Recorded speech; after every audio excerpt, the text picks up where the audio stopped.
Olá, tudo bem?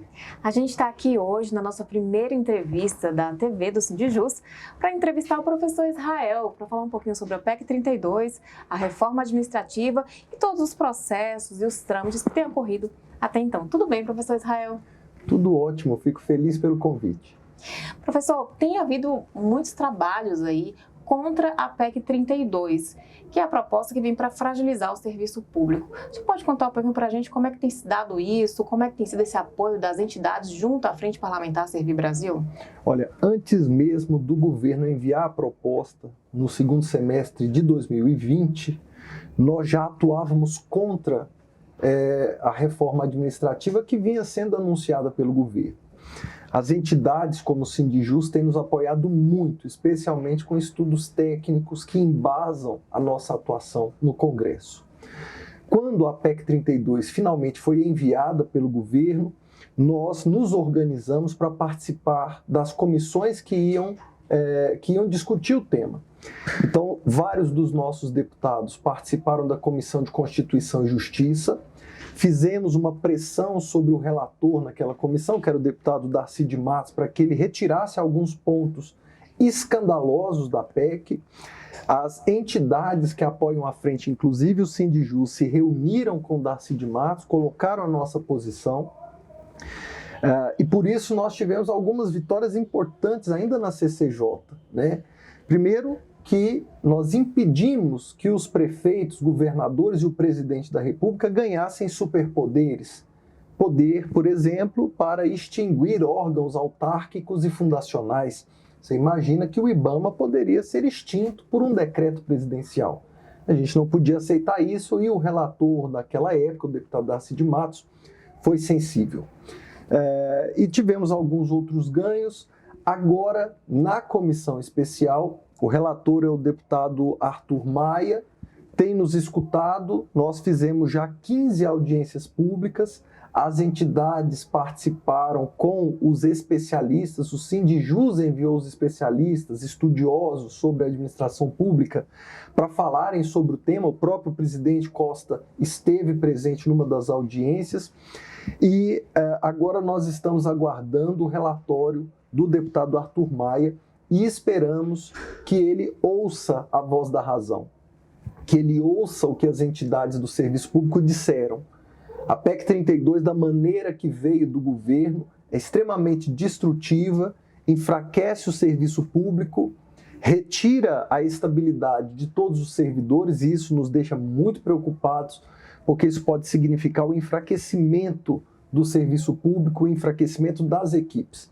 Nós entendemos que assim como o juiz precisa ter estabilidade, o promotor tem que ter estabilidade, o defensor público tem que ter estabilidade, as equipes técnicas também precisam gozar da estabilidade, porque senão as equipes estarão enfraquecidas diante do poder arbitrário da influência política. Então, por isso, técnicos, analistas, consultores de todos os poderes precisam estar protegidos pela estabilidade, que não é um privilégio. Na verdade, a estabilidade no serviço público é uma garantia democrática contra o patrimonialismo, o clientelismo, o mandonismo e outros tipos de ataques à democracia brasileira. Perfeito. Professor Israel, um dos temas mais vendidos pelo governo é de que a PEC não vai atingir os atuais servidores, somente os antigos. Isso é verdade? Nós já demonstramos nas audiências públicas que a PEC atinge sim os atuais servidores, especialmente servidores municipais, estaduais e do Distrito Federal, porque ela permite, por exemplo, o não pagamento de parcelas que ajudam na composição salarial, como quinquênios, triênios e outras. Ela também atinge os atuais servidores porque ela autoriza os chefes do Poder Executivo, tanto prefeitos quanto governadores, o presidente da República, a nomearem ao seu bel prazer praticamente todos os cargos de livre provimento, aqueles cargos ditos de confiança. Nós sabemos que hoje a maioria desses cargos precisa ser ocupado por servidores concursados. Hoje o presidente da República pode nomear 6.000 cargos livremente no Poder Executivo. Se a PEC for aprovada do jeito que a proposta chegou do governo, de 6 mil cargos, o presidente poderá nomear livremente 90 mil cargos. E se nós ampliarmos essa análise para os estados e municípios, nós vamos ver que esses cargos poderão chegar a 1 milhão. Na prática, o que pode acontecer é que o diretor do Departamento de Filosofia da Universidade de Brasília pode ser o Olavo de Carvalho. Isso é o que está no texto da PEC. Então, os servidores são afetados também, porque eles perdem a garantia de que aqueles cargos são exclusivos para eles. Eles devem ocupar aqueles cargos. E isso, para nós, é muito preocupante. Além disso, há um enfraquecimento do servidor público com uma facilitação de demissões. Demissões que passam a ser possíveis em segunda instância, enfim, está muito fragilizado o papel do servidor público, as garantias do servidor público. Então, é uma PEC que nasceu de uma fake news, digamos assim. O presidente Jair Bolsonaro soltou a notícia de que os atuais servidores não seriam atingidos. Muitos servidores acreditaram nessa fala do presidente e estão acreditando até agora. Mas nessas 15 audiências públicas já foi demonstrado que sim, os atuais servidores serão atingidos pela PEC. Perfeito. Um dos pontos também que eu acho que vale a pena a gente ressaltar aqui é que recentemente a Frente Parlamentar protocolou um documento ao relator da proposta na comissão especial, pedindo para que não houvesse discriminação das carreiras típicas de Estado. Explica para a gente por que desse documento.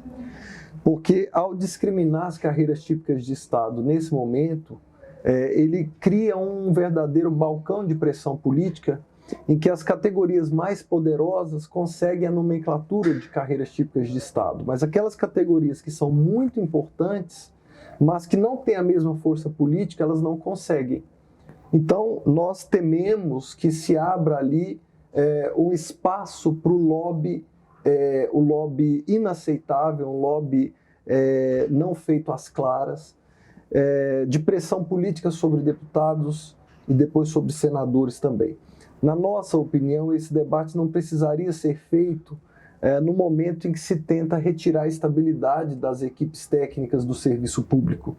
Nós achamos que primeiro deve-se garantir a estabilidade, depois a gente debate quais são as garantias adicionais que algumas categorias realmente precisam, né? A gente sabe que algumas categorias elas têm um vínculo com funções que são exclusivas de Estado, mas nós entendemos que hoje a definição das carreiras típicas de Estado serve apenas para excluir as outras categorias da garantia da estabilidade no serviço público. Então, primeiro a gente quer garantir a estabilidade para todos. Depois nós vamos ver que adicionais a gente pode oferecer para certas categorias que a gente entende realmente que exercem uma função típica e exclusiva de Estado. Perfeito. Deputado, outro ponto importante é que recentemente o Tribunal de Contas da União apresentou alguns dados importantes e deu um prazo até dia 1º de setembro para o Ministério da Economia se manifestar sobre o assunto. Pode explicar um pouquinho mais sobre isso? Nós temos alertado o Congresso Nacional de que as propostas enviadas pelo governo carecem de dados, de bases, de relatórios. Quando discutimos a reforma previdenciária, nós alertamos que havia um erro no cálculo do déficit da previdência dos servidores civis e havia um erro do cálculo do superávit da previdência dos servidores militares. Ninguém acreditou em nós naquele momento, mas algum tempo depois o Tribunal de Contas da União nos deu razão. Foi em julho desse ano. Está provado que o que nós alertávamos naquele momento realmente aconteceu. O governo estava errando os cálculos. E naquela época nós pedimos os relatórios e o governo não nos enviou esses relatórios. Isso quer dizer que o Congresso Nacional votou baseado em dados incorretos, imprecisos, cometendo um gravíssimo erro. Nós superestimamos o déficit dos servidores civis em mais de 47 bilhões e subestimamos o déficit dos militares em quase 46 bilhões, se não me engano. São dados próximos a 50 bilhões dos dois lados, um para mais e um para menos, né? Agora está acontecendo a mesma coisa na reforma administrativa. Então, o erro que se viu na reforma previdenciária parece estar se repetindo, porque uma hora o ministro da Economia diz que a economia aos cofres públicos vai ser de 300 bilhões. Outro dia ele diz que é 500 bilhões. e numa outra reunião ele diz que é 816 bilhões. Ora, me parece uma diferença muito grande. 500 bilhões de reais, não é? De 300 para 816 é muito grande.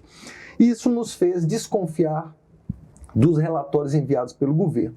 Então nós pedimos ao Ministério da Economia que apresentasse esses relatórios, apresentasse uma análise de impacto da mudança do regime jurídico único para outros regimes. E então, diante dos dados enviados pelo Ministério, nós percebemos que eram dados inconclusivos. Fazíamos uma pergunta, ele respondia outra coisa. Parecia que eles estavam respondendo de maneira pro forma, só para constar, para não incorrerem em crime de responsabilidade por não responderem a um requerimento de informações do Congresso Nacional.